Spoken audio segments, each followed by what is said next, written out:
For over 20 years, I produced Open Door, a national and international radio program by, with, and for youth and young adults.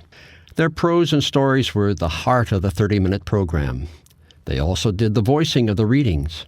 We mixed in some music to help make their stories take another dimension. This year, while searching for a good Christmas story for a small church I was serving, one of my former readers shared her true story for Christmas 2006. Barb Hughes not only wrote the story, she reads it. The music is by my son, Chris Frimoth. I found the perfect Christmas present for my mother-in-law, Lenore, an avid gardener and liturgical clown with a whimsical streak. Green knitted mittens with a knitted carrot on the back of one hand and knitted peas in a pod on the back of the other hand.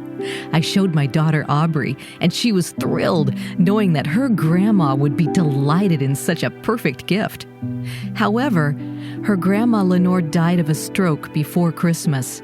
As the family slowly tried to crawl out of the pit of grief, tried to enjoy the Christmas season through the veil of grayness that had overtaken them, the discussion came up between my daughter and I about what to do with Grandma's Christmas mittens.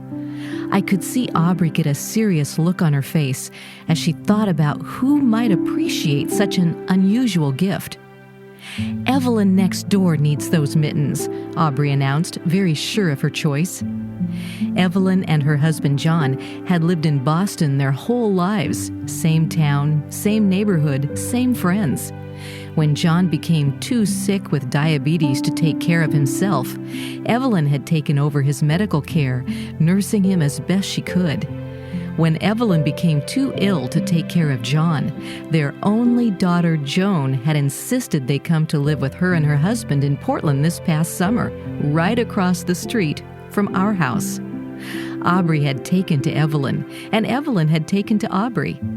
Evelyn had been key in developing educational tools and teaching special needs children before it was considered possible. Aubrey also loved little children and had a big heart for those smaller and weaker than herself, so the two women had things in common. Joan mentioned in passing that Evelyn's birthday was December 14th. Aubrey would be so excited, I'd tell her when she gets home from school that today would be the perfect day to deliver the Christmas mittens, Evelyn's birthday.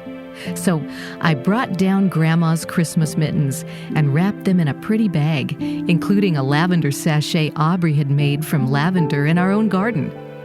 When Aubrey got home, she had a lot of homework that was due.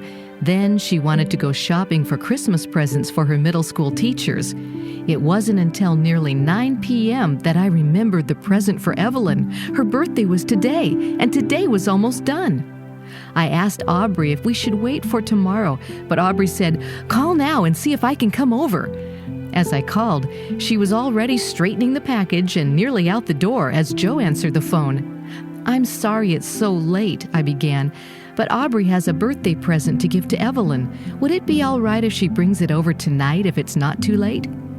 Joe's voice had been concerned at first, but as he heard why I was calling, I could hear his voice lighten and brighten. "Yes, please come over. That would be nice," he replied. Aubrey was out the door in a flash. "She had socks on her hands, Mom," Aubrey said upon her return. "Her hands are arthritic and cold, and she didn't have warm mittens. She was so happy to get Grandma's nice warm Christmas mittens. And you know what else? Green is her favorite color." As Aubrey hurried off to complete her homework, I was left with tears in my eyes. Thank you, Grandma Lenore, for sharing your special Christmas garden mittens with a housebound woman who has cold hands but a loving heart. A woman who sorely has a need for something whimsical, happy, and warm. Someone who misses her Boston home and friends and is housebound in a new town. Warm and kindness delivered by your own granddaughter. Thank you, Grandma Lenore.